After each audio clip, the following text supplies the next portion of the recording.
Samsung Galaxy S26 ultra নিয়ে প্রযুক্তি বিশ্বে ইতিমধ্যে ব্যাপক উত্তেজনা তৈরি হয়েছে। 2026 সালের 25শে ফেব্রুয়ারি গ্যালাক্সি আনপ্যাকড ইভেন্টে এটি উন্মোচিত হওয়ার জোরালো সম্ভাবনা রয়েছে। স্মার্টফোনটি থেকে যা আশা করা যেতে পারে: পারফরমেন্স ও চিপসেট।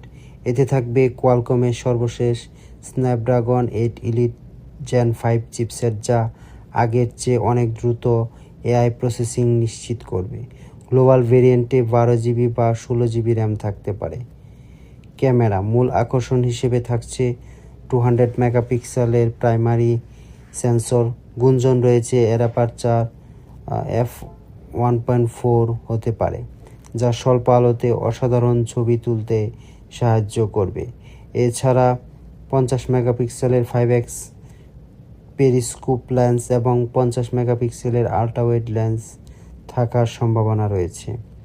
ডিসপ্লে 6.9 ইঞ্চির একটি বিশাল ডাইনামিক অ্যামোলেড 2x ডিসপ্লে থাকতে পারে, যাতে 144 হার্টজ রিফ্রেশ রেট এবং আরও উন্নত anti reflective gorilla armour glass ব্যবহার করা হবে।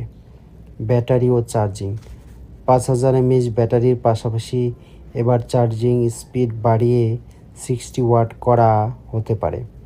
ডিজাইন আগের তুলনায় আরও পাতলা বেজেল এবং কিছুটা গোলাকার কোণা দেখা যেতে পারে, যা ফোনটিকে হাতে ধরতে আরও আরামদায়ক করবে। বাংলাদেশে এর সম্ভাব্য দাম 2 লক্ষ থেকে 2.5 লক্ষ টাকার আশেপাশে হতে পারে।